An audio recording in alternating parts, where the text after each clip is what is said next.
Sejahtera, hadirin yang baru saja memasuki pautan Google Meet diminta untuk memastikan telefon bimbit dan pembesar suara laptop berada dalam mod senyap kerana program akan bermula sebentar sahaja lagi. Bismillahirrahmanirrahim. Saya Nur Ain binti Muhammad Faris merupakan moderator anda. Bagi memberkati webinar kita pada hari ini, dengan segala hormatnya, saya menjemput saudara Afiq Hazrid bagi memimpin bacaan doa.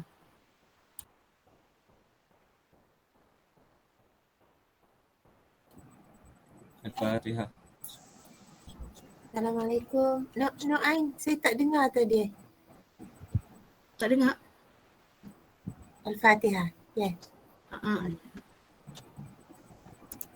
Bismillahirrahmanirrahim. Alhamdulillahirabbil alamin. Wassalatu wassalamu ala asyrafil anbiya'i wal mursalin wa ala alihi washabihi ajmain. Ya Allah ya Rahman ya Rahim. Hanya padamu sahaja kami panjatkan kesyukuran atas segala rahmat dan berkat-Mu. Sempurna dengan program webinar pada hari ini, kami memohon inayah dan taufik-Mu. Kurniakanlah kesejahteraan dan kebahagiaan kepada kami. Bukakanlah hati-hati kami, lapangkanlah dada kami supaya kami dapat mengisi ilmu dan pengetahuan yang berguna untuk agama, bangsa dan negara. Allahumma ya Karim ya Rahim. Sesungguhnya pada hari ini kami berkumpul untuk ilmu, bertukar pendapat, menyumbangkan buah fikiran, menguburkan silaturahim dan memberi sokongan ke arah meningkatkan lagi prestasi kami. Wassallallahu ala sayyidina Muhammad wa ala alihi wasallam. Subhanaka rabbika rabbil izzati amma yasifun. Wassalamualaikum warahmatullahi wabarakatuh. Amin amin ya rabbal alamin. Terima kasih diucapkan kepada saudara Afiq Hazrid di atas bacaan doa itu sebentar tadi. Assalamualaikum warahmatullahi wabarakatuh dan salam sejahtera sekali lagi kepada semua. Selamat datang ke program syarahan jemputan bersama Jabatan Perancangan Pembangunan Majlis Daerah Sabak Bernam mengenai penyediaan laporan rancangan kawasan khas Bandar Sungai Besar.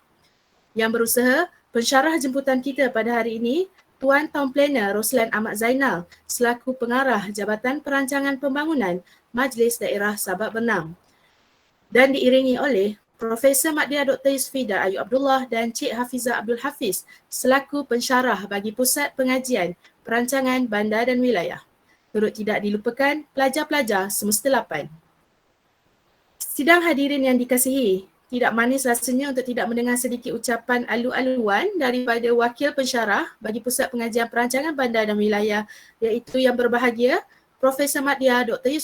Yusfida Ayub Abdullah. Untuk itu majlis mempersilakan. Terima kasih. Assalamualaikum warahmatullahi taala wabarakatuh. Terima kasih banyak-banyak pada Cik Nur Ain kita, pengerusi majlis kita atau moderator. Saya alu-alukan kedatangan secara maya Town Planner Roslan Ahmad Zainal daripada Majlis Daerah Sabak Bernam. We are very happy to have you here petang ni kerana Tuan merupakan sumber maklumat nombor 1 kami untuk projek studio RKK Sabak Bernam, Bandar Sungai Besar. Untuk makluman Tuan Roslan, studio ni mempunyai 34 orang pelajar dan 34 orang pelajar ini belum lagi balik ke kampus. Jadi kami pelajar akan kembali ke kampus selepas raya. Jadi selepas raya kami satu studio akan ke Bandar Sungai Besar untuk buat lawatan akademik dan kaji selidik tapak. Jadi studio merancang untuk ke tapak pada 12 hingga 15 Mei. Pelajar telah pun membuat tempahan homestay dan pelajar akan menghantar beberapa wakil ke majlis daerah dan berharap Tuan Roslan dapat engage lah staff Tuan Roslan untuk bantu pelajar untuk dapatkan data.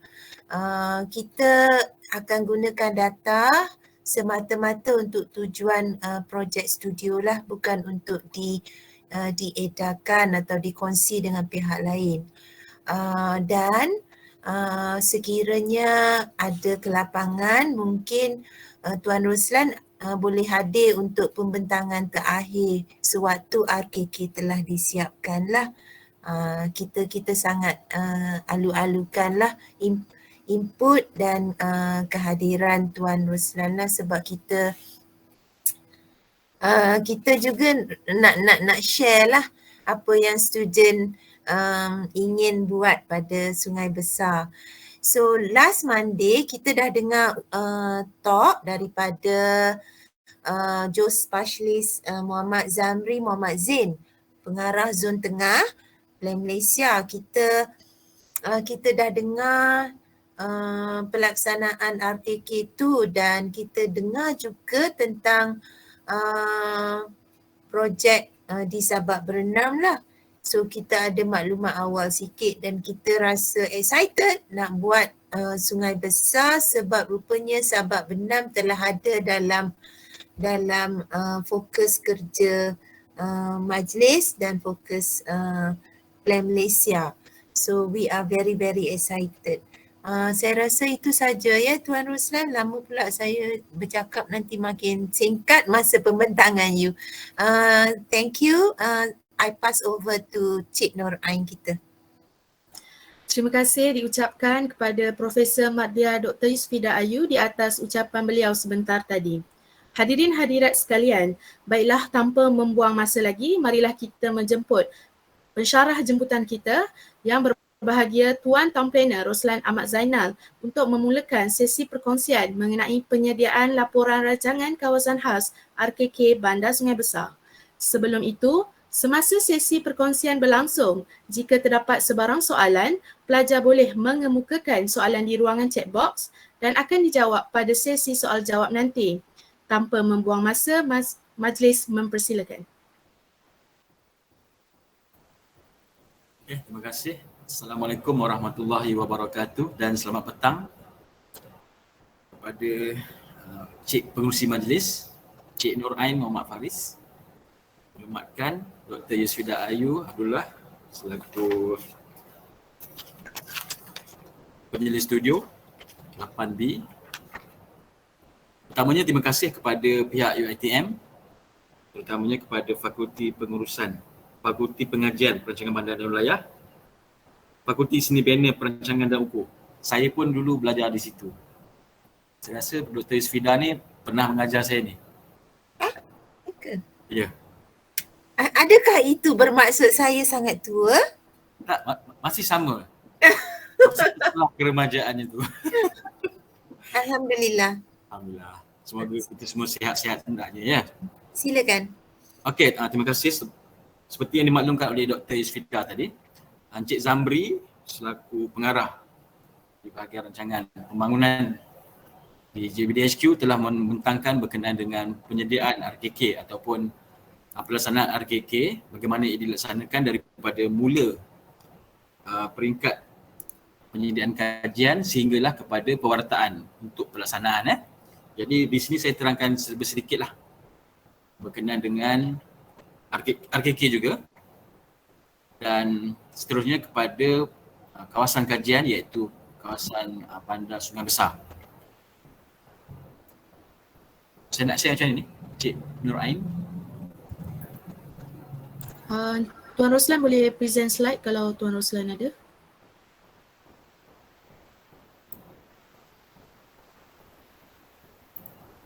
Ada button present now tu dekat sebelah titik 3 tu.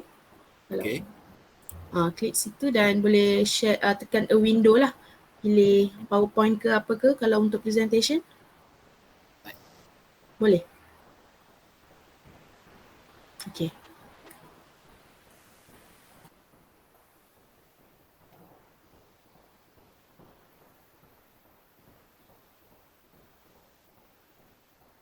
Nampak ya? Cik Nur Ain nampak ya? Slide-nya saya tak nampak lagi. Saya nampak file. Nampak file? Nampak folder dia lagi.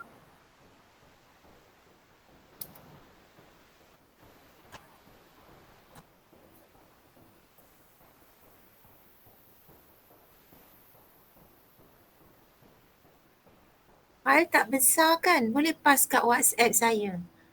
Kecil je.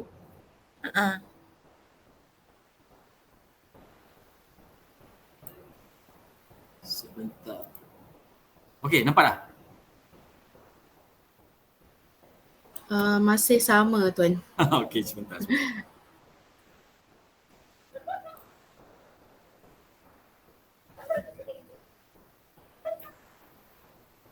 Tingkap office I buka, so dengar student bising-bising kat bawah. Okey.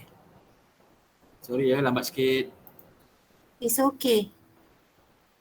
Buka puasa pun lambat lagi.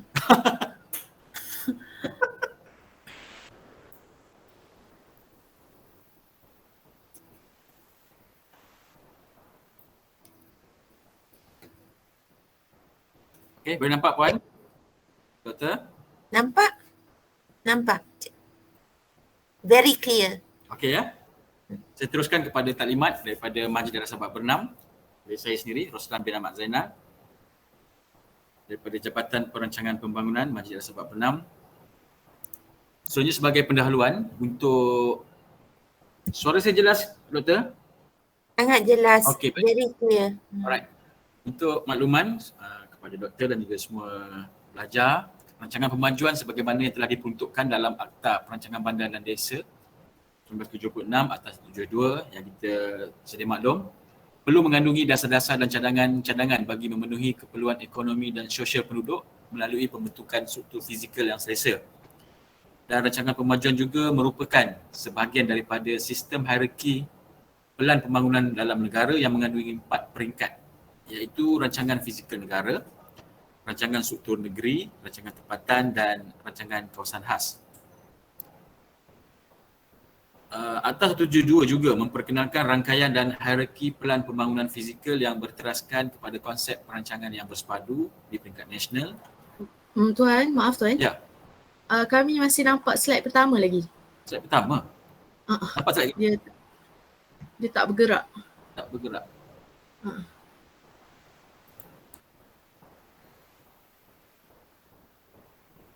Sekejap ya. Okay, boleh Tuan. Ni nampak? Tuan kena present lagi sekali kot sebab Tuan dah terkeluar daripada. Oh, okey, baik. Minta maaf doktor. It's okay. You know, internet ni teknologi ni kadang-kadang dia memang macam ni. Biasa okey. Daripada Johor Bahru pun boleh. Tapi dekat Shah Alam, Puncak Alam ni kan? Ini puncak alam. Baik. Sebentar ya, saya sharekan balik.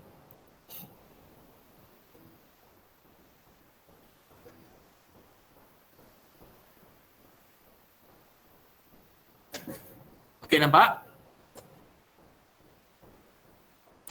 Okay, nampak Tuan. Perfect. Alright.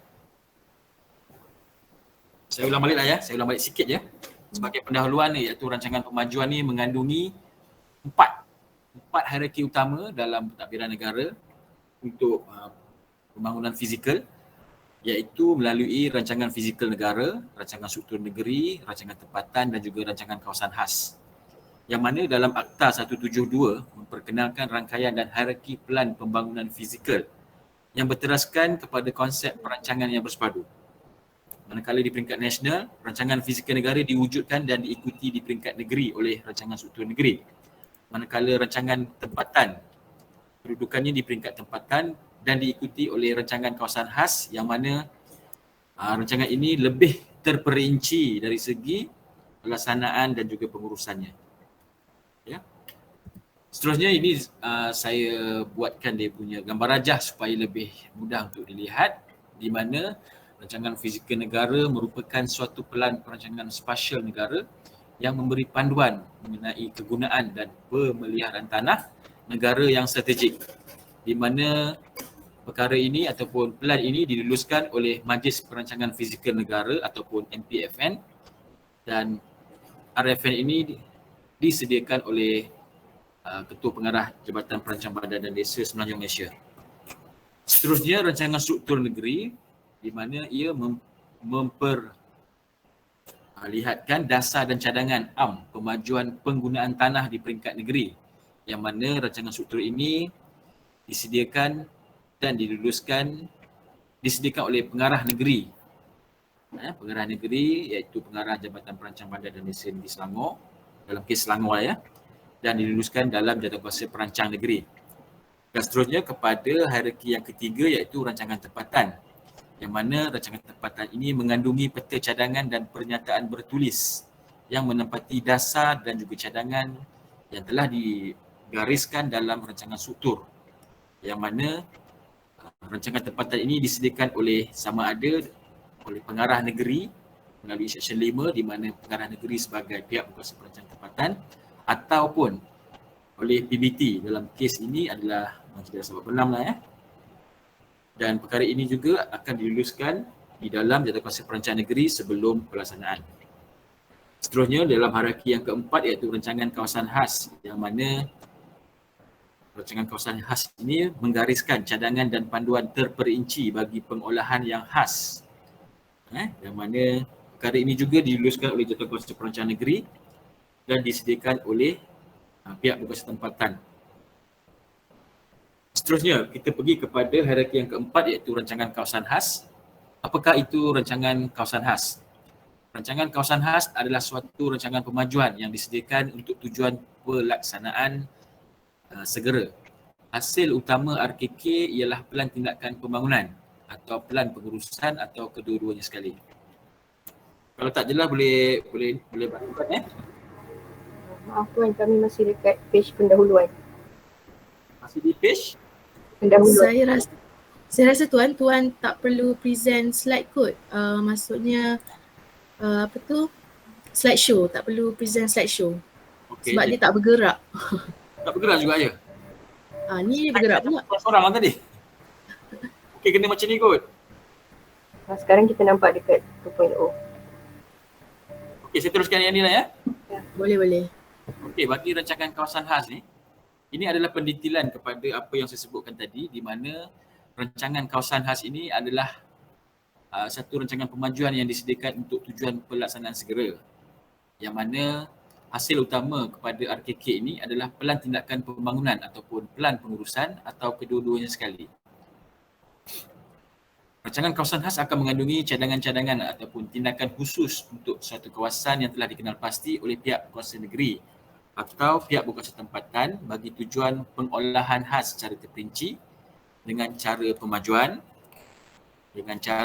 semula dan pengelokan, atau dengan pemulihan, pemeliharaan atau amalan pengurusan, atau sebahagiannya dengan satu kaedah dan sebahagian lagi dengan kaedah yang lain bagi keseluruhan atau sebahagian kawasan khas itu dan jenis pengolahan yang dicadangkan. Kalau kita tengok ayat tu nampak macam bergumpal-gumpal.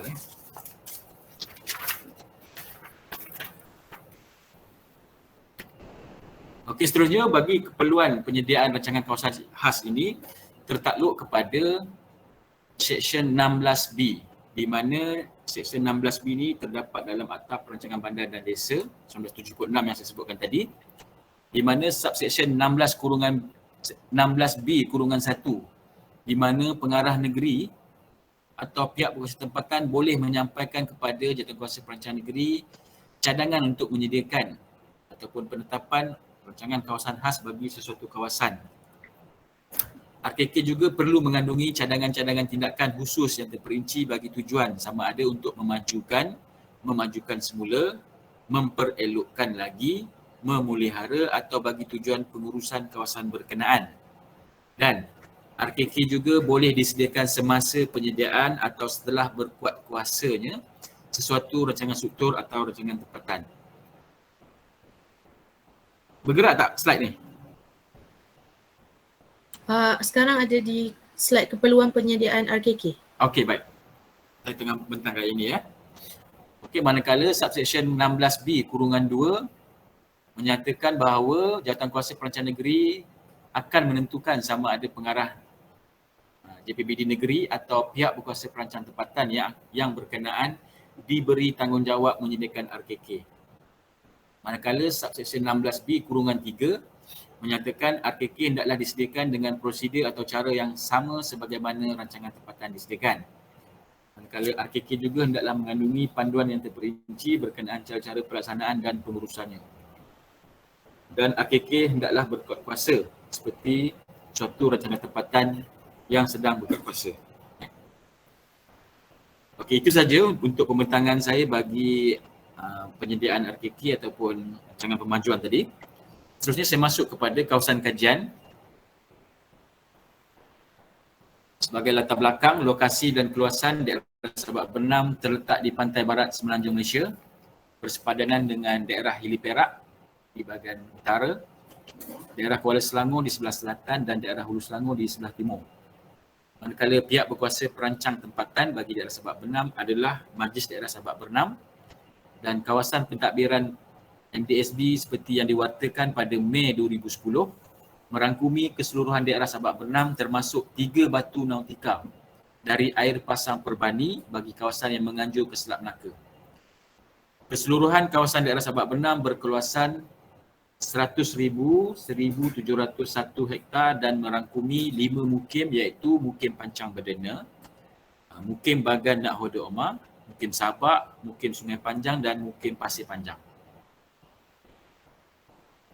Seterusnya bagi guna tanah semasa tahun 2020 menunjukkan bahawa 46% daripada daerah Sabak Bernam terdiri daripada kawasan pertanian dengan keluasan 47,130 hektar dan 40% adalah kawasan hutan dengan keluasan 40,863 hektar. Dengan komponen utamanya adalah kawasan jelapang padi dan hutan simpan Sungai Karang.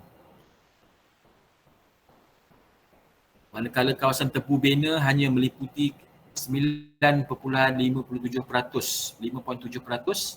daripada keluasan daerah di mana kawasan kediaman membentuk komposisi terbesar dengan 2.49% bersamaan 2,528 hektar berbanding institusi dan kemudahan masyarakat 0.79% dengan keluasan 756 hektar. Manakala perniagaan 0.11% dengan keluasan 107 hektar dan kawasan perindustrian hanya 0.31% dengan keluasan 136 hektar. Untuk makluman doktor dan juga semua pelajar, kawasan Sabak Bernam ni memang kita sedia maklum daripada kerajaan-kerajaan yang terdahulu memang kekal, dan dasar negeri juga memaklumkan Sabak Bernam kekal sebagai kawasan pertanian. Jadi atas dasar itu kita punya penyediaan RT pada masa disediakan, kita masih lagi mengekalkan kebanyakan kawasan kita sebagai kawasan pertanian. Okey, seterusnya demografi daerah berdasarkan laporan banci penduduk di daerah Sabak Bernam pada tahun 2010. Jumlah penduduk di daerah Sabak Bernam mengalami penurunan dalam kadar pertambahan penduduk tempatan sebanyak 0.88% setahun daripada 113,245 penduduk pada tahun 2000 kepada 103,709 penduduk pada tahun 2010. Ini merupakan satu data yang kita bimbangkan bagi daerah Sabak Bernam ini kerana dalam Selangor hanya Sabak Bernam saja berlaku penurunan penduduk berikutan migrasi keluar penduduk daripada Sabak Bernam ke daerah-daerah lain. Daerah Sabak Bernam juga mempunyai taburan penduduk yang terendah dalam negeri Selangor. Kesemua mukim mengalami migrasi keluar kecuali Mukim Bagan Nakhoda Omar yang mengalami pertambahan penduduk seramai 1,726 orang. Dari segi peratusan agihan penduduk mengikut kumpulan umur 15 hingga 64 tahun merupakan kumpulan tertinggi, manakala golongan remaja mewakili kumpulan kedua tertinggi. Dan dari segi komposisi bangsa, kaum Bumiputera mewakili 75% daripada keseluruhan jumlah penduduk Sabak Bernam. Masih nampak lagi? Bergerak tak saya punya slide? Cik Ain? Bergerak tuan. Bergerak, okey baik. Dia tak boleh buka semua rupanya, kena buka ikut slide ni. Okey, sebagai profil bandar Sungai Besar seperti yang mungkin dimaklumkan oleh Encik Zin sebelum ni, Bandar Sungai Besar merupakan bandar tempatan yang berfungsi sebagai pusat pentadbiran dan juga perniagaan utama bagi daerah Sabak Bernam, dan pengukuhannya sebagai pusat tumpuan ekonomi khususnya dalam sektor pelancongan berasaskan produk pelancongan tekstil adalah bagi mewujudkan peluang pekerjaan dan peningkatan taraf hidup penduduk setempat. Dari segi kemudahan sampaian, bandar ini boleh dihubungkan melalui laluan Persekutuan 5, Jalan Kuala Selangor Teluk Intan dari arah Bandar Sabak serta Bandar Sekincan. Selain itu, laluan ini turut berperanan menghubungkan bandar ini dengan bandar-bandar berhampiran iaitu Bandar Tanjung Karang, Bandar Kuala Selangor dan juga Bandar Teluk Intan. Untuk makluman doktor dan juga semua pelajar, kawasan laluan Persekutuan 5 ini telah dinaik taraf menjadi lebuh raya pantai barat ataupun West Coast Expressway. Dan kalau dapat dilihat, laluan ini telah menjadi semakin sibuk lah belakangan ini dan untuk masa-masa akan mendatang. Dan pada 12 Mei nanti boleh lihat sendiri dan alami sendiri laluan daripada Shah Alam ke Sabak Bernam. Laluan di Sabak Bernam ni lebih lancar berikutan tiada satu traffic light pun dalam kawasan kita punya daerah Sabak Bernam berikutan penaik tarafan tersebut. Seterusnya ini adalah sempadan bandar Sungai Besar yang kita diwatakan sebagai bandar Sungai Besar melalui kajian profil bandar dengan keluasan 966 hektar ataupun 9.6 km persegi. Seterusnya, guna tanah semasa dan kadar perubahan tepu bena merujuk pada data tahun 2018 sebanyak 50.18% dan bukan tepu bena sebanyak 49.82%. Perumahan masih lagi merupakan komposisi terbesar bagi kategori tepu bena dengan kadar keluasan 15.55%. Dan komposisi terbesar bagi bukan tepu bena adalah pertanian yang merangkumi kadar keluasan sebanyak 44.2%. Berdasarkan kepada perubahan tepu bena untuk tempoh 10 tahun daripada 2009 kepada 2018 menunjukkan keluasan tapak kawasan tepu bena meningkat dengan sederhana sebanyak 30.73 hektar yang tertumpu kepada sektor perumahan. Dan dalam rancangan tempatan Masjid Al-Sabak Bernam 2025 mensasarkan kadar peratusan tepu bena akan meningkat sehingga 96.47%. Meliputi seluruh kawasan sempadan bandar yang memfokuskan kepada pembangunan kawasan perumahan, komersial dan juga pengangkutan. Seterusnya, bagi trend perubahan tepu bena dapat dilihat daripada rajah tu. Untuk tempoh masa 10 tahun, pembangunan yang berlaku di kawasan bandar ni berlaku secara berasingan, berselerak, tetapi fokus kepada jalan utama yang menghala ke arah Bandar Sekincan dan juga Bandar Sabak. Dapati ia adalah trend pembangunan mengikut jajaran jalan. Ini menunjukkan rajah bagi tepu bena semasa tahun 2018 dan unjuran bagi masa hadapan Bandar Sungai Besar. Yang berwarna kelabu cerah adalah tepu bena semasa, manakala yang berkala kelabu gelap adalah tepu bena bagi masa hadapan. Seterusnya, bagi kemudahan awam dan sosial bandar, penyediaan kemudahan awam sosial merupakan salah satu komponen penting dalam perkhidmatan bandar. Berdasarkan kepada garis panduan piawaian perancangan kemudahan masyarakat, penyediaan kemudahan yang mencukupi dari segi kuantiti dan kualiti adalah perlu kerana ia bukan sahaja menggambarkan perubahan permintaan, tapi juga kepada indikator tahap pembangunan mampan negara ke arah pembentukan komuniti sejahtera. Ini standard lah ya, mana kemudahan awam ataupun sosial di bandar disediakan adalah untuk memenuhi keperluan sosial bagi setiap penduduk di kawasan di mana kita berada.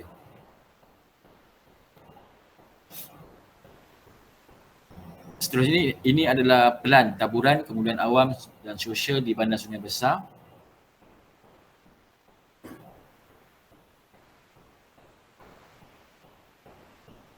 Okey, seterusnya demografi dan komposisi penduduk bagi Bandar Sungai Besar yang mana pada tahun 2018 penduduk Bandar Sungai Besar ni seramai 28,670 orang dengan kepadatan 2,893 orang bagi setiap kilometer persegi, berbanding pada tahun 2010 seramai 24,279 orang dengan kepadatan 2,450 orang per kilometer persegi. Ini menunjukkan penduduk bandar Sungai Besar bertambah sebanyak 23.16% antara tahun 2010 dan 2018. dengan pertumbuhan sebanyak 2.60%. Dalam konteks penduduk dalam Sabak Benam seramai 112,430 orang. Pula penduduk Bandar Sungai Besar adalah 25% dan 0.4% daripada penduduk negeri Selangor yang berjumlah 6,475,000 orang. Okey, seterusnya dijangkakan unjuran pada tahun 2035, penduduk bandar ini dianggarkan mencapai 35,497 orang dengan kepadatan sebanyak 3,582 orang per kilometer persegi, iaitu pertambahan sebanyak 6,827 orang berdasarkan kepada pertumbuhan semula jadi, kadar kelahiran dan kematian yang diunjurkan oleh Jabatan Perangkaan Malaysia. Bilangan penduduk umur bekerja bagi bandar ini adalah seramai 18,060 orang dengan peratus 62.99% berbanding umur muda 9,071 orang dengan peratus 31.64% dan umur tua sebanyak 1,539 orang dengan peratus 5.37%. Ini menunjukkan nisbah tanggungan bagi bandar ini adalah sebanyak 58.75%. Berdasarkan kepada komposisi etnik, pula mendapati penduduk Bumiputera merupakan penduduk majoriti, iaitu seramai 18,948 orang mewakili 66%, diikuti etnik Cina 8,229 orang bersama dengan 28.7%, manakala etnik India 847 orang bersama dengan 2.95%, manakala etnik lain-lain sebanyak 33 orang mewakili 0.12%, dan bukan warga negara seramai 613 orang yang mewakili 2.25% daripada keseluruhan bandar Sungai Besar. Okey, ini menunjukkan taburan kepadatan penduduk Bandar Sungai Besar bagi tahun 2018. Kepadatan penduduk bersama dengan 2,893 orang untuk setiap kilometer persegi. Okey, bagi ruang lantai komersial dan industri, seperti yang saya maklumkan tadi, industri dan juga perniagaan adalah entiti ataupun komponen yang sedikit dalam Sabak Benam ni, dan bila kita rujuk kepada pembangunan bandar Sungai Besar itu sendiri, keluasan semasa komersial tahun 2018 dalam sepadan bandar Sungai Besar adalah 535,665 meter persegi, yang mana ruang lantai komersial perkhidmatan merupakan yang terbesar dengan keluasan 259,020 meter persegi bersamaan dengan 704 unit berbanding komersial lain. Komersial jenis perkhidmatan banyak tertumpu dalam bandar ini yang terdiri daripada bank, perkhidmatan profesional, agensi perkhidmatan serta syarikat insurans dan kewangan. Keluasan semasa industri bagi tahun 2018 di dalam sepadan bandar ini mencatatkan keluasan ruang lantai seluas 41,148 meter persegi. Dan perindustrian jenis sederhana merupakan perindustrian yang beroperasi di kawasan bandar Sungai Besar. Manakala nisbah penduduk bandar dengan ruang lantai adalah 1/20 atau bersamaan dengan seorang penduduk kepada 20 meter persegi. Ini menunjukkan bandar ini mempunyai ruang lantai yang besar berbanding dengan ruang lantai ideal bagi bandar tempatan. Berdasarkan nisbah ruang lantai, bandar ini berpotensi untuk meningkatkan lagi aktiviti komersial serta perancangan pembangunan ekonomi yang lebih tertumpu kepada jenis perkhidmatan. Okey, seterusnya bagi kawasan penempatan utama dan harga sepasaran semasa di Bandar Sungai Besar. Kawasan penempatan di dalam Bandar Sungai Besar berkeluasan 72.99 hektar yang mana terdapat lebih kurang 22 taman perumahan dan 3 kampung di dalam bandar dapat dirujuk di dalam Rajah 10.1 selepas ini. Manakala harga pasaran perumahan di bandar ini berdasarkan kepada pasaran semasa, dan laporan harga kediaman NAPIK suku ketiga tahun 2020 menunjukkan harga pasaran untuk perumahan jenis sesebuah berkembar dan teres pada minimum RM230,000 dan maksimum RM750,000. Manakala harga rumah di bandar ini dipengaruhi oleh faktor lokasi bandar yang baik serta harga kos binaan yang meningkat. Ini yang dimaklumkan melalui Rajah 10/1 taburan kawasan penempatan utama di Bandar Sungai Besar. Seterusnya untuk tadbir urus bandar, pewartaan sepadan bandar Sungai Besar akan memberikan kesan kepada peningkatan kutipan hasil cukai tanah dan juga cukai taksiran, cukai tanah kepada pihak berkuasa negeri dan cukai taksiran kepada PBT itu sendirilah melalui perluasan tanah bandar sedia ada. Dalam konteks ini, pihak berkuasa negeri dan pihak berkuasa tempatan mempunyai lebihan hasil atau pendapatan yang boleh dibelanjakan untuk menguruskan kawasan bandar atau menawarkan perkhidmatan yang lebih baik kepada penduduk bandar seperti pembersihan, penyediaan dan penyelenggaraan infrastruktur bandar, kemudahan awam dan sebagainya. Manakala rangkaian perhubungan dalam kawasan bandar terdiri daripada laluan perhubungan darat yang terdiri daripada rangkaian jalan dan disokong oleh sistem pengangkutan awam bandarnya. Rangkaian jalan dalam bandar ini adalah sepanjang 107 km yang dipecahkan kepada 3 kategori berdasarkan hierarki iaitu laluan persekutuan 5, jalan negeri di 53 dan jalan tempatan. Rangkaian laluan persekutuan, jalan negeri dan jalan tempatan berperanan sebagai pengagih primer, pengagih sekunder dan pengagih tempatan dalam kawasan bandar. Rangkaian jalan ini juga turut berperanan sebagai medium penyuraian trafik atau alternatif jalan yang mengagihkan aliran trafik dari satu jalan kepada beberapa laluan lain untuk destinasi yang sama iaitu ke kawasan lain seperti ke kawasan Bandar Sabak dan Bandar Sekincan. Ini merupakan sistem pengangkutan ataupun rangkaian jalan seperti yang terangkan sebentar tadi. Okey, yang ke-12, sistem rangkaian jalur lebar selaras dengan hasrat kerajaan untuk menyebarluaskan penggunaan teknologi dan juga penyediaan liputan jalur lebar di kawasan Sabak Bernam ini telah pun diliputi dengan liputan 2G, 3G dan 4G. Manakala 5G hanya fokus ataupun terdapat di sesetengah kawasan saja. Berdasarkan kepada analisis yang dijalankan, keseluruhan kawasan dalam kawasan sepadan bandar telah diliputi rangkaian 2G dan 3G. Manakala bagi rangkaian 4G, peratus liputan adalah sebanyak 99.01%. Kawasan yang tidak diliputi memerlukan penambahbaikan jaringan supaya melitupi keseluruhan kawasan sepadan bandar. Selain itu, bagi meningkatkan lagi kelajuan rangkaian mudah alih dicadangkan untuk membangunkan rangkaian 5G dan talian fiber optik dalam sepadan bandar selaras dengan dasar yang terkandung dalam inisiatif Bandar Pintar iaitu memperkukuhkan infrastruktur bagi penyokong pertumbuhan ekonomi.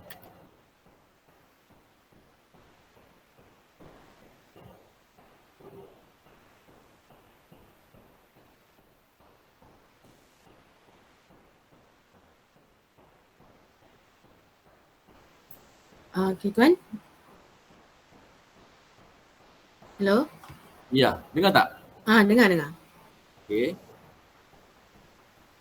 Okey, ribuan terima kasih diucapkan kepada Tuan Tomplaner Roslan Ahmad Zainal di atas perkongsian yang disampaikan sebentar tadi. Kami berharap sesi perkongsian ini sedikit sebanyak dapat membantu pelajar semester 8 dalam menyediakan draft rancangan kawasan khas RKK Bandar Sungai Besar. Nampaknya di ruangan chat box ada soalan yang diajukan oleh pelajar. Ini saya akan bacakan soalannya, Tuan. Soalan daripada Ashikin Abbas berkenaan dengan hal guna tanah. Soalan dia berbunyi, adakah pembinaan perumahan di lot-lot jelapan padi mengganggu guna tanah dan aktiviti di situ? Jika ya, apakah inisiatif majlis untuk mengawal rebakan perumahan? Okey, baik. Terima kasih kepada yang bertanya. Berkenaan dengan pertanyaan adakah kawalan dari segi pembangunan sekiranya pembangunan merebak ke kawasan jelapan padi.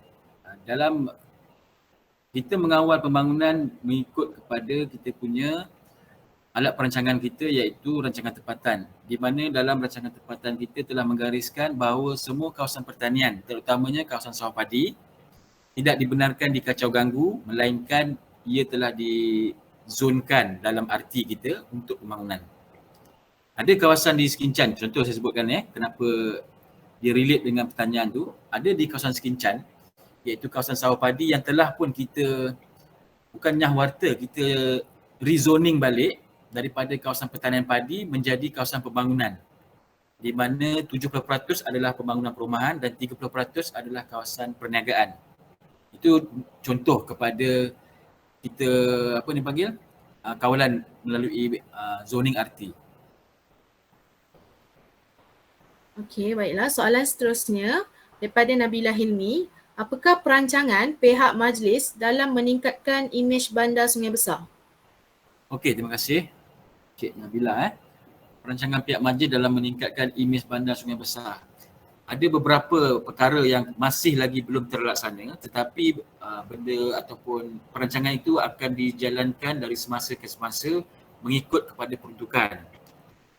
Berdasarkan kepada kita punya pelan pembangunan bandar Sungai Besar, banyak laluan-laluan utama serta kawasan-kawasan belakang kedai akan kita naik taraf menjadi kawasan tumpuan ataupun kawasan dipanggil tumpuan berikutan kebiasaannya lah. Kawasan belakang kedai, kawasan laluan utama ni tidak kurang tumpuan dia disebabkan kawasan belakang ni kan biasa kita maklum dia merupakan kawasan tempat buangan, tempat pemunggahan dan sebagainya lah di kawasan belakang tu.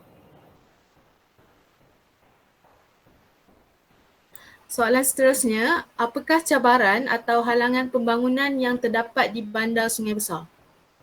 Okey, terima kasih Cik Nur Ain yang bertanya. Cabaran atau halangan pembangunan yang terdapat di bandar Sungai Besar. Dia mentaliti kampung ni kan. Kita panggil kawasan luar bandar.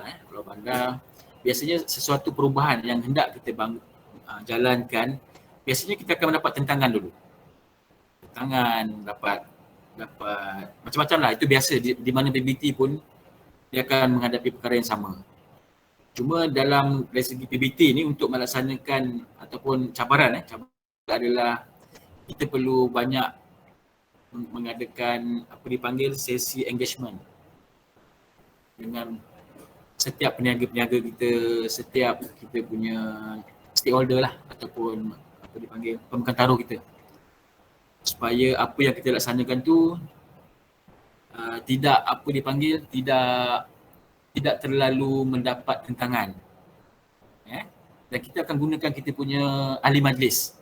Ahli majlis selaku wakil majlis untuk turun terlebih dahulu berjumpa dengan kita punya pemegang taruh ataupun kita punya penduduk-penduduk di kawasan yang berkenaan, supaya bila kita laksanakan program ataupun aktiviti tu kita lebih lebih harmoni dan dapat kerjasama yang lebih baik lah daripada persatuan, daripada peniaga, daripada penduduk setempat.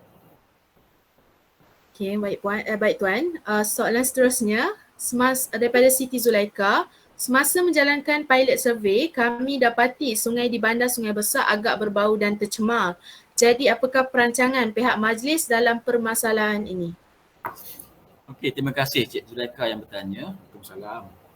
Okey, semasa melaksanakan pilot projek okey, untuk makluman doktor dan juga semua pelajar, untuk kawasan sungai di bandar Sungai Besar ni, kita adalah hasil daripada aktiviti di hulu di mana air tersebut datang daripada kawasan sawah padi. Dia akan turun ke kawasan Sungai Besar dan terus dilepaskan ke laut. Bila kunci air ataupun kawasan pusat bandar kita mengalami masalah dipanggil tersumbat, kita perlukan bantuan daripada pihak JPS yang mengawal kunci air tersebut untuk diselenggara ataupun untuk dilakukan aktiviti pembersihan lah. Dan yang dikatakan agak berbau dan tercemar tu kat belah mana agaknya sebab kita punya kawasan pusat bandar ni biasanya memang laluan tu sentiasa diselenggara oleh pihak JPS.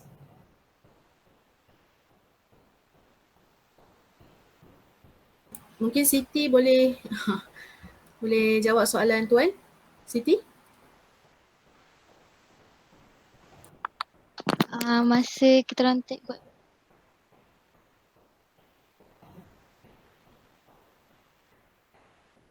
Okey, tak. Siti okey? Hello. Hello, okey dengar. Ya, dengar. Dekat depan area kedai-kedai dekat depan bandar dia. Okey, ini saya rasa saya tahu tempat ni. Mungkin ada di setengah-tengah tempat tu berlaku apa dipanggil kesumbatan longkang disebabkan mungkin ketidakpatuhan pengusaha-pengusaha kedai yang tidak menggunakan grease trap, di mana air-air ataupun licin daripada perniagaan dibuang terus ke kita punya sistem peparitan, menyebabkan minyak-minyak berkumpul, lemak-lemak berkumpul dan semakin lama benda tu tersumbat dan menyebabkan bau naik. Tapi kita ada daripada syarat lesen, memang kita mensyaratkan setiap 3 bulan perkara tersebut perlu dibersihkan, setiap licin perlu ditapis dulu. Grease trap tu adalah fungsi dia menapis itulah minyak-minyak yang dibuang daripada peniaga masuk ke grease trap, setelah dibersihkan baru masuk ke longkang kita. Itu memang kita kuasakan. Mungkin berlaku ada sedikit dipanggil ketidakpatuhan lah. Ketidakpatuhan terlepas pandang pihak pengusaha semasa melepaskan ataupun membuang sisa-sisa daripada perniagaan mereka ke longkang tadi, ke grease trap tu. Okey, baiklah. Soalan seterusnya daripada Hidayah Yunus. Apakah perancangan pihak majlis dalam meningkatkan mobiliti penduduk dan pelancong di Bandar Sungai Besar? Contohnya seperti bas henti-henti dan laluan pejalan kaki. Okey, kita memang telah bermula pada 2019. Kita ada perkhidmatan bas Smart Selangor, yang mana perkhidmatan bas Smart Selangor ni bermula daripada inisiatif kerajaan negeri lah untuk membantu semua PBT dalam negeri Selangor supaya perkhidmatan bas percuma ni dapat dinikmati oleh semua rakyat negeri Selangor ni. Bas percuma kita ni daripada Sekincan ke Sungai Besar ke Sabak, Sabak ke Sungai Tawar, Sungai Tawar ke Sungai Besar balik, dan dari Sabak ke Sungai Panjang ke Sungai Besar. Jadi keseluruhan daerah Sabak Bernam amnya dan Sungai Besar sudah pastinya menjadi dipanggil pusat kita punya pengangkutan awam ni, di mana semua laluan tadi akan berkumpul di Sungai Besar. Jadi ini memudahkan mana-mana penduduk ataupun pelancong untuk menggunakan perkhidmatan bas henti-henti ataupun bas percuma ni untuk akses kawasan Sungai Besar dan sekitarnya dengan lebih mudah lah. Dan ianya adalah percuma. Okey, baiklah. Soalan seterusnya daripada Syakila Ayu. Apabila saya melihat rancangan tempatan Sabak Bernam, betulkah terdapat isu mengenai sistem pengairan dan peparitan tidak diselenggara dengan baik di kawasan bandar Sungai Besar? Pada pendapat Tuan, apakah tindakan selanjutnya untuk menangani sistem peparitan yang tersumbat? Okey, semasa kajian RT yang kita buat pada 2015, memang betul terdapat setengah kawasan yang tidak diselenggara dengan baik. Tetapi itu bukanlah dalam erti kata tidak dilakukan penyelenggaraan berkala, tapi disebabkan kunci air itu rosak dan kos perbaikannya agak tinggi disebabkan dipanggil bahan-bahan ataupun peralatan yang digunakan itu mahal, jadi lambat untuk jabatan mendapatkan kembali apa yang telah rosak. Ya? Dia bukan tidak diselenggarakan mengikut secara berkala dilaksanakan, tetapi bila yang saya sebutkan tadi kerosakan berlaku, untuk mendapatkan bahan ataupun mesin tu agak lambat. Jadi berlaku kelewatan lah dari segi penyelenggaraan tersebut. Dan pihak sikit lagi. Boleh. Apakah tindakan selanjutnya untuk menangani sistem peperitan tersumbat ni? Tersumbat ni sekiranya tidak melibatkan mesin yang berskala besar tu, pihak JPS akan laksanakan kerja turun padang secara manual ataupun hands on. Dia akan turun ke dalam sungai tu sekiranya berlaku kesumbatan yang agak serius. Sampai ke tahap itulah pihak JPS akan laksanakan kerja-kerja penyelenggaraan. Itu je. Okey, baik. Soalan seterusnya Tuan, daripada Iskandar Rosman. Adakah Majlis Daerah Sabak Bernam mempunyai perancangan untuk membangunkan kawasan tumpuan baru di kawasan pesisir pantai? Okey, baik. Terima kasih Cik Iskandar Rosman. Di dalam kawasan Bandar Sungai Besar tak ada pantai, tapi di sepanjang perairan daerah Sabak Bernam ni kita ada 5 pantai. Pantai yang pertama Pantai Redang di Sekincan, Pantai BNO di Sungai Tawar di BNO Pantai Batu 23 Sungai Nibong di Sungai Nibong, Pantai Bumi Hijau dan Pantai Sungai Burong. Pantai Bumi Hijau adalah pantai yang baru. Yang baru kita dipanggil Terokai, yang mana berpotensi untuk dimajukan untuk produk pelancongan. Okey, itu dia. Okey, soalan seterusnya, adakah produk pelancongan di Bandar Sungai Besar hanya tertumpu pada produk pelancongan tekstil sahaja? Pada pendapat Tuan, adakah ada ruang dan peluang produk pelancongan lain boleh mendominasi di Bandar Sungai Besar seperti produk pelancongan inap dan desa? Okey, baik. Untuk kawasan pusat bandar memang fokus kita tekstil. Itu yang kita nampak agak menonjol semasa kita melaksanakan kajian. Dan kita tak nak menenggelamkan tekstil tu, jadi kita terus polish dia, kita terus gilap dia supaya dia lebih menyelah dan boleh jadi sumber utama untuk pelancongan. Dan sekiranya ditanya berkenaan dengan pelancongan inap desa, Sabak Bernam satu daerah ini adalah satu daerah dipanggil inap desa. Kita bukan by individu, tapi satu daerah ni adalah satu daerah untuk pelancongan inap desa. Di serata ceruk dalam daerah Sabak Bernam ni ada inap desa. Cuma dari segi penawaran perkhidmatan penginapan tu agak dipanggil tidak berapa dipanggil apa ya? Tidak berapa sempurna lah. Kalau kita biasa duduk di bandar, duduk di hotel, dia akan lebih nampak tersusun, kemas, rapi. Tapi di kampung ni dia kata orang tu kecil-kecilan. Tapi satu daerah ni semua ada homestay.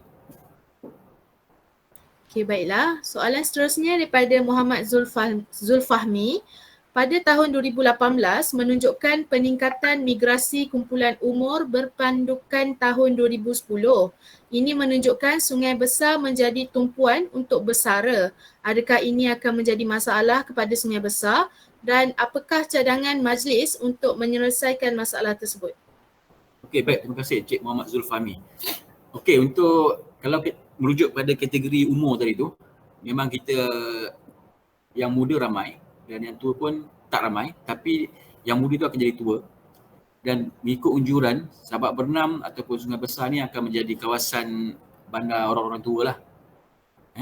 Dan untuk mengatasi ataupun mencari jalan penyelesaian kepada masalah ini, kita mencadangkan kepada pihak kerajaan negeri supaya daerah Sabak Bernam ni diluaskan lagi kawasan pembangunan untuk perumahan dan juga kawasan untuk perindustrian bagi menarik rakyat Sabak Bernam yang muda supaya tidak keluar mencari pekerjaan di luar dan berada di dalam daerah sendiri untuk bekerja dan tinggal dalam daerah ini sendiri.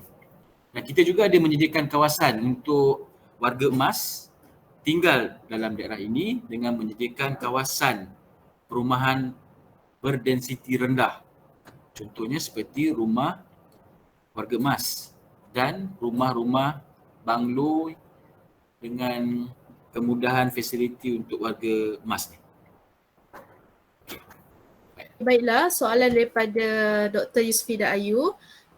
Di pihak majlis sendiri, apakah isu yang besar bagi Bandar Sungai Besar? Okey, tadi saya tak ada terangkan berkenaan dengan kawasan bagan Sungai Besar. Kalau kita dapat lihat dalam perbincangan saya tadi, sebahagian daripada kawasan Sungai Besar ni terdiri daripada bagan Sungai Besar. Bagan Sungai Besar ni merupakan kawasan perkampungan Cina yang mana aktiviti utamanya adalah aktiviti nelayan untuk menghasilkan, untuk menaikkan ikan. Jadi di kawasan tu ada aktiviti hiliran dia, contohnya seperti store, kilang proses, kilang peti sejuk dan pelbagai lagi kilang berada di kawasan tersebut hasil daripada ikan yang telah ditangkap. Jadi dalam zoning kita menetapkan kawasan itu sebagai kawasan perumahan. Tetapi bila berlaku aktiviti selain daripada perumahan, aktiviti memproses, aktiviti menyimpan, membekal dan pelbagai aktiviti dipanggil enterprise ni, kilang dan pelbagai ni, menyebabkan kawasan itu telah bercelaru dari segi lalu lintasnya. Sebab kenderaan yang keluar masuk adalah kenderaan yang besar. Lepas tu aktiviti yang dijalankan kebanyakannya adalah aktiviti yang melanggar kepada kelulusan. Disebabkan ialah bila dah pelbagai aktiviti dijalankan di situ, macam-macam aktiviti lain wujud dekat situ. Dia menimbulkan masalah sosial dan juga jenayah lah dekat situ kerana kebanyakan pekerja yang berada di kawasan tersebut adalah warga asing. Bagi tempatan ni jadi tokey je lah kat situ. Itu Okay, antara baik. Oh, sila Tuan. Ada lagi Tuan? itu je. Okey. Soalan seterusnya daripada Putri Nur Izlin. Semasa melakukan tinjauan awal di Sabak Bernam, terdapat ada perumahan yang terbengkalai. Apakah tindakan Tuan mengenai isu ini? Okey, baik. Untuk makluman doktor dan juga semua pelajar, Sabak Bernam tiada perumahan terbengkalai. Kalau dapat dilihat, perumahan terbengkalai itu bukan rumah terbengkalai. Itu adalah rumah yang dalam proses pembinaan tetapi berlaku pemberhentian sementara. Bukanlah terbengkalai. Dan ikut rekod sebelum ni ada satu kes rumah terbengkalai tetapi tidak melibatkan sebarang ataupun seorang pembeli pun. Dia melibatkan tuan tanah yang hendak memajukan tanah sendiri tetapi milik meninggal. Jadi projek tersebut tidak diteruskan dan tiada efek kepada pembeli lain sebab rumah tu belum pun dijual. Itu yang mungkin dia nampak tu. Ataupun kalau ada perumahan lain terbengkalai tu saya tak pasti kat mana. Tapi kalau nak katakan pembangunan besar memang tak ada yang terbengkalai, cuma berlaku kelewatan dari segi pembinaan. Okey, baik Tuan. Soalan seterusnya, kurang promosi pelancongan merupakan salah satu isu atau masalah yang wujud di Bandar Sungai Besar. Apakah langkah dan usaha pihak majlis dalam menyelesaikan isu ini? Okey, kurang promosi pelancongan.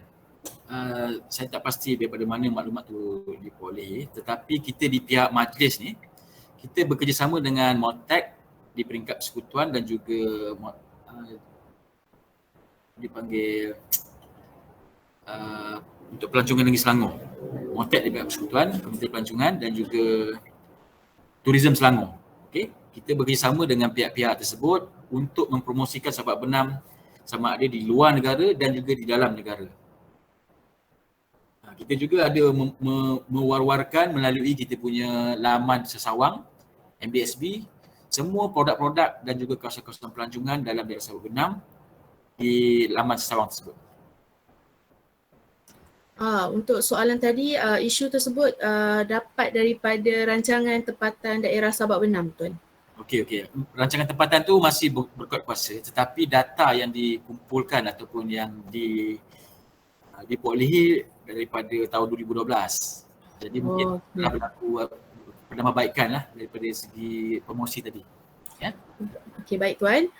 Soalan seterusnya daripada Dr. Yusfida. Walaupun Sabak Bernam dizonkan sebagai kawasan pertanian, apakah perancangan majlis untuk mempertonjolkan Bandar Sungai Besar? Apa projek yang dirancang untuk meningkatkan imej Sungai Besar? Okey, baik. Secara amnya Sabak Bernam ini sendiri adalah kawasan pertanian tetapi tak adalah semua kawasan kita kekalkan sebagai pertanian. Ada juga kawasan yang dipanggil kawasan pembangunan yang 9% tadi ya. Dan Sungai Besar berada dalam 9% tadi, yang mana kawasan Sungai Besar ni untuk mempertonjolkan Bandar Sungai Besar ni kita fokus kepada fungsi bandar tersebut iaitu sebagai pusat pentadbiran daerah. Manakala untuk menaikkan imej Sungai Besar ni kita akan buat pelbagai dipanggil pengindahan landscape, aktiviti. Selain daripada pembangunan, kita juga mempromosikan pelancongan lah untuk meningkatkan imej Sungai Besar tadi tu. Okay, soalan yang seterusnya daripada Dr. Yusfida Ayu juga. Imej apa yang hendak ditonjolkan untuk Sungai Besar? Imej apa yang hendak ditonjolkan untuk Sungai Besar ya? Kalau kita merujuk pada arti tu, imej kita tu lebih kepada bandar tekstil lah, Puan. Betul. Ya. Dan bila sebut Sungai Besar ni, dia tak lari daripada Bagan tadi tu. Bagan Sungai Besar, kawasan untuk pendaratan ikan. Sabak Bernam ataupun Sungai Besar merupakan tempat pendaratan ikan tertinggi dalam negeri Selangor di Sabak Bernam. Dan tempat itu adalah di Sungai Besar lah. Okey, baik Tuan. Silakan Iskandar kalau nak bercakap.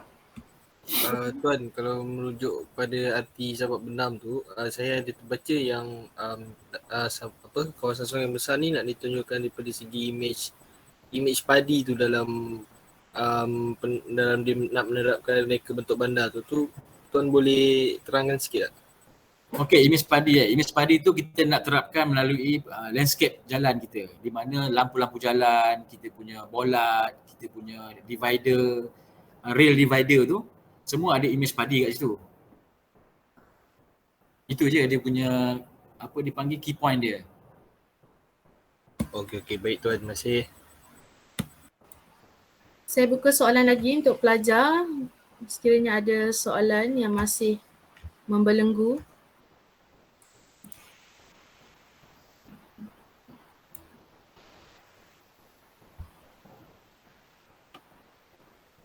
Sekejap ya Tuan. Baik, boleh, tak ada masalah.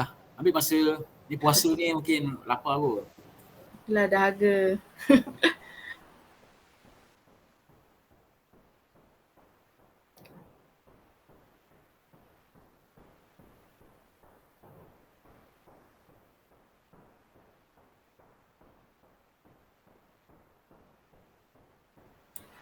Kalau tiada soalan, saya akan tutup sesi ni. Pelajar ada soalan? Saya buka lagi sekali ruang. Boleh, bagi 2-3 minit lagi, tak apa. Okey.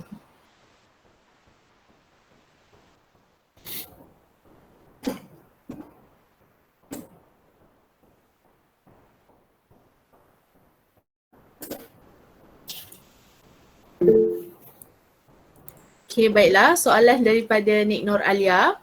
Apakah tindakan pihak majlis untuk mengatasi masalah hasil pengeluaran padi yang merosot akibat serangan ulat batang? Okey, baik. Terima kasih Cik Nik Nur Alia.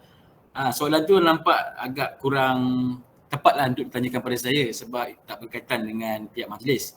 Cuma apa yang dimaklumkan kepada kita melalui Jabatan Pertanian, ada disediakan subsidi untuk petani-petani baja khusus dan juga benih padi. Di Sabak Bernam kita ada benih padi nuklear yang kedua dalam Malaysia. Yang kedua di Malaysia yang menggunakan kaedah pembenihan nuklear yang dikawal oleh Jabatan Nuklear di Bangi tu, yang dipantau secara 24 jam untuk memastikan benih-benih padi baharu keluaran jenama IS yang dirasmikan oleh PM baru-baru tahun lepas untuk dibekalkan ke seluruh daerah Sabak Bernam dan akhirnya akan dibekalkan ke seluruh Malaysia untuk baka padi pembenihan secara nuklear tadi. Okey. Pelajar ada soalan? Cik Afizah, Miss Fiza ada nak tambah sikit ke?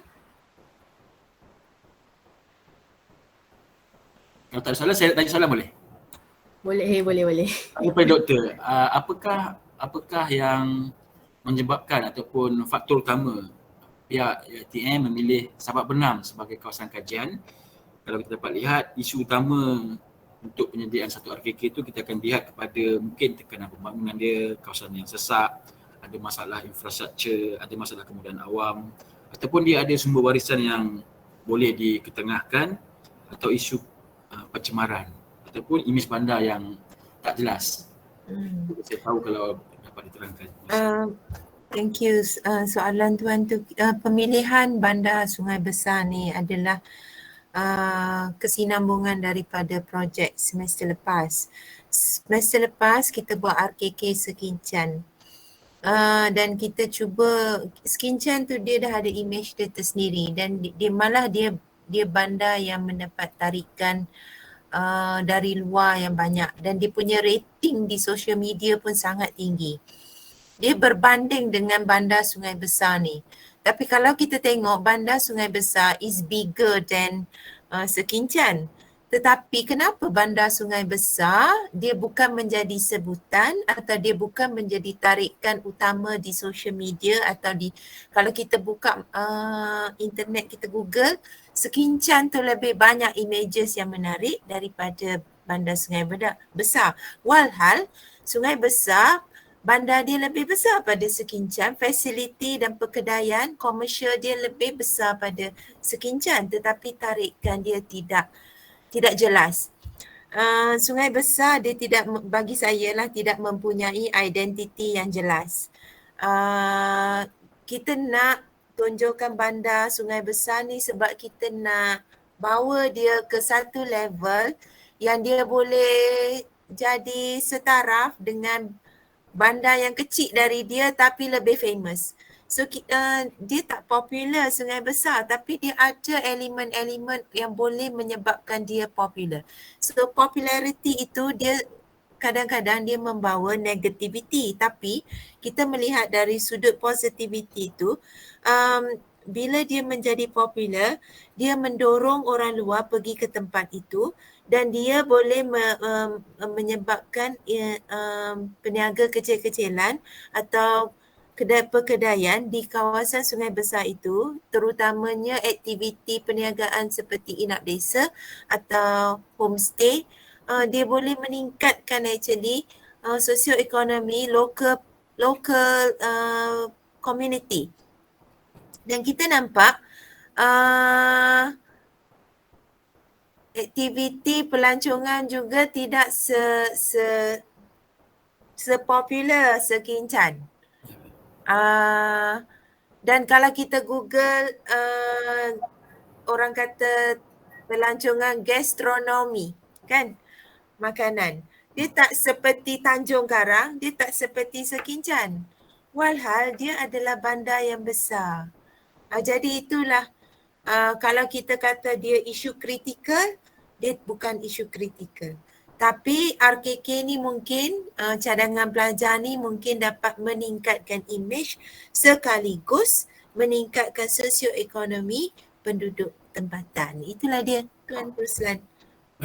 Mungkin salah konsep kita, tapi hasrat kita melihat kepada comparative analysis antara bandar-bandar berdekatan. Baik.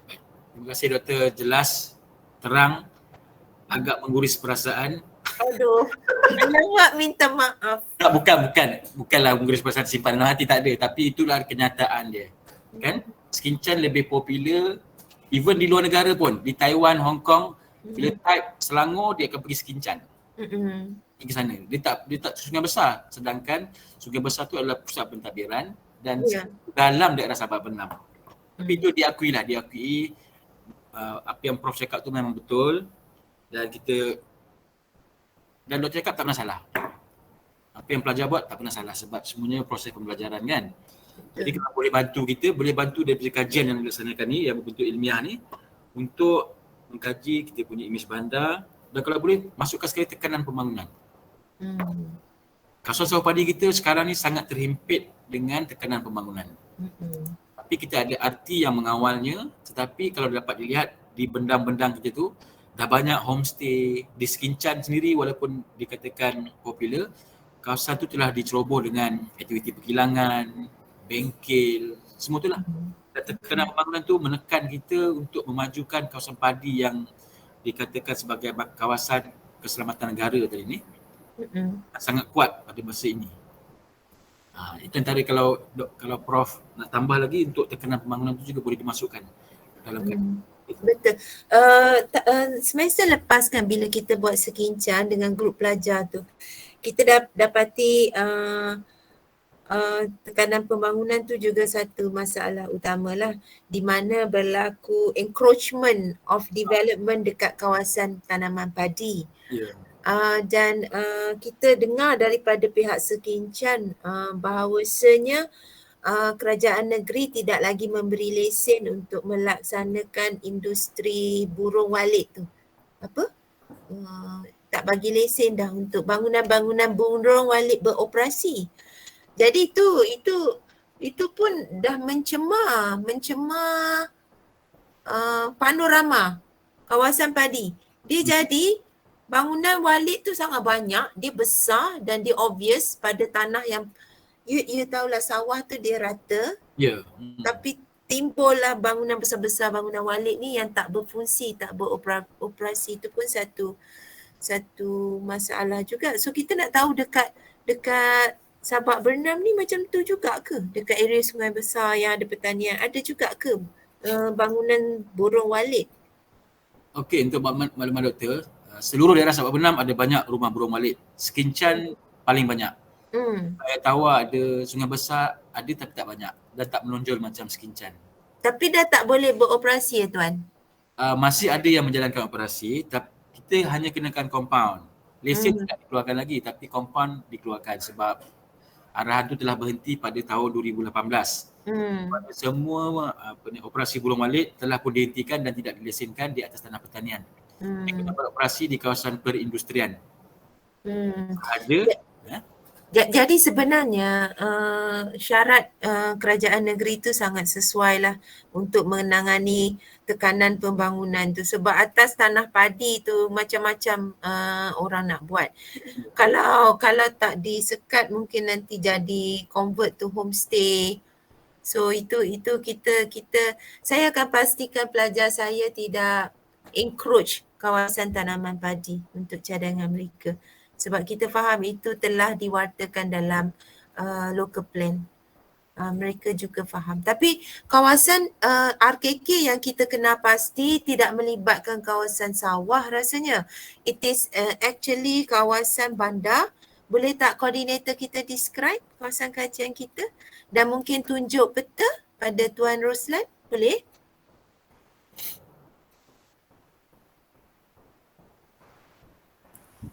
Assalamualaikum Tuan dan Doktor. Bagi kawasan kajian, kejap saya tunjukkan bagi gambaran kawasan kajian kami.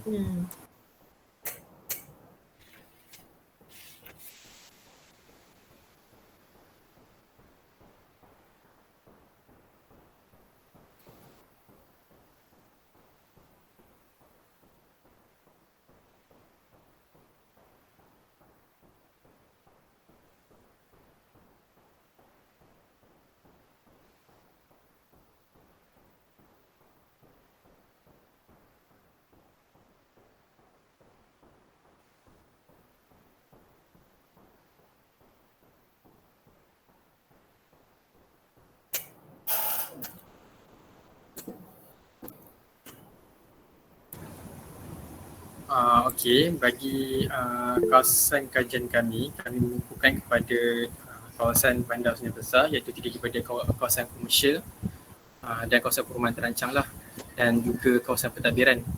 Bagi kawasan padi, kami ambil sedikit saja di bahagian atas, iaitu di kawasan DBK 1.6, supaya kita dapat masukkan sekali sektor pertanian, iaitu yang besarlah di Sungai Besar, iaitu kawasan padi sebagai salah satu sektor dalam kami punya kawasan kajian.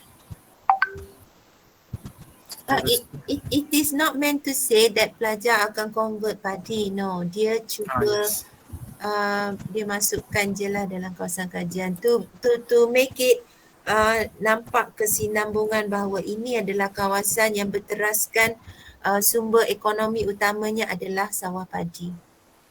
Yes. Merupakan kawasan pertanian di Sungai Besar. Dan untuk pengetahuan Tuan, kami juga ada beberapa soalan lah berkaitan dengan macam sebelum ni Tuan Zamri dalam webinar sebelum ni ada terangkanlah isu berkaitan contohnya seperti Jalan Kuala Selangor, Jalan Pers 125 ni berkaitan dengan kesesakan lah. Tapi telah dijawab dan seterusnya berkaitan antara isu yang besar ialah reka bentuk bandar lah, imej bandar Sungai Besar. Okey, tapi itu aku dah jawab tadi. Okey, bawah sini itu sajalah daripada kami.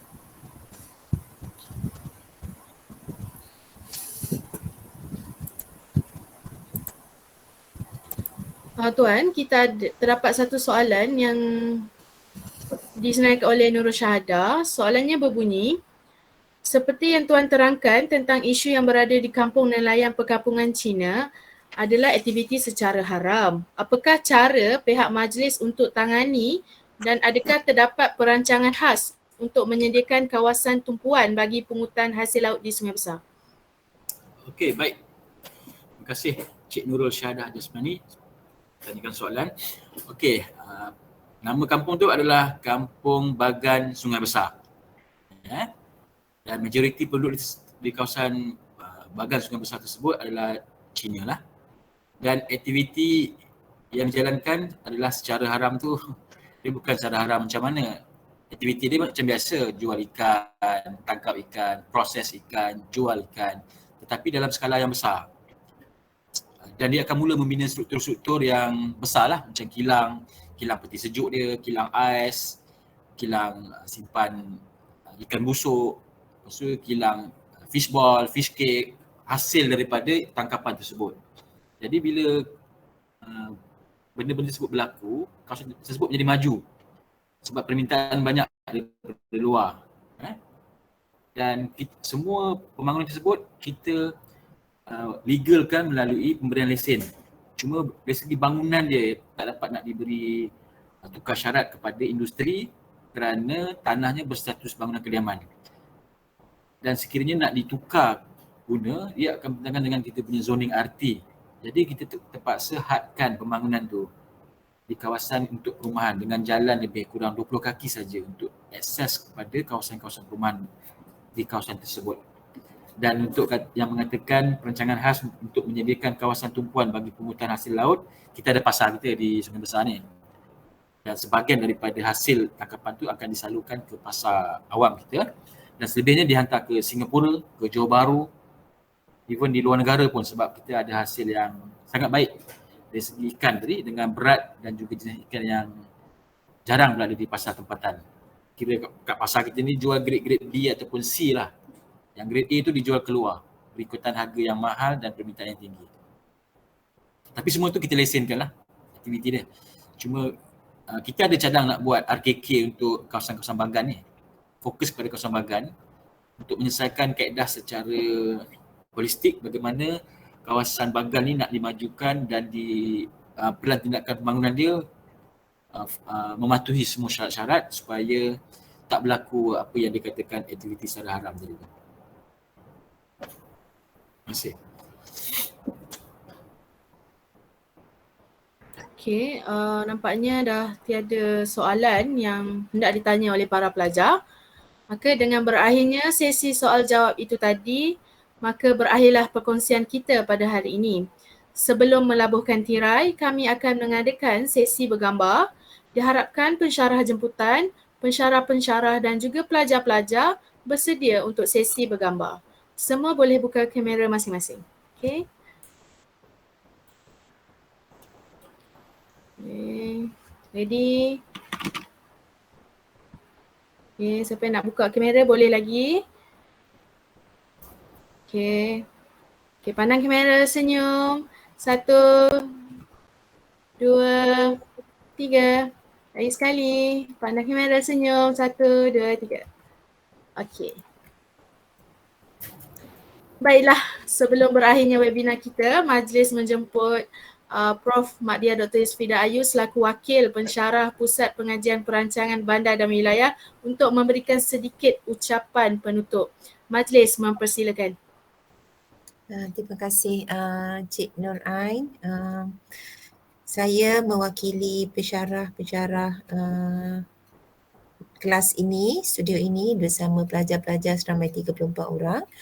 Nak menyampaikan ucapan berbanyak-banyak terima kasih kepada Town Planner Roslan Ahmad Zainal yang sudi meluangkan masa dan kita yakin telah memperuntukkan masa dan tenaga untuk prepare slide untuk kita hari ini. Saya sangat hargai ilmu yang kita dapat hari ini. Perkongsian itu sangat berguna untuk pelajar-pelajar terapkan dalam kerja studio dan saya rasa banyak info yang telah kita perolehi dan persoalan yang terjawab bila mana soalan-soalan yang telah diajukan oleh pelajar telah dirungkai oleh town planner kita. Saya berterima kasih benar-benar kerana sudi menerima pelajar hari ini untuk untuk berkongsi lah.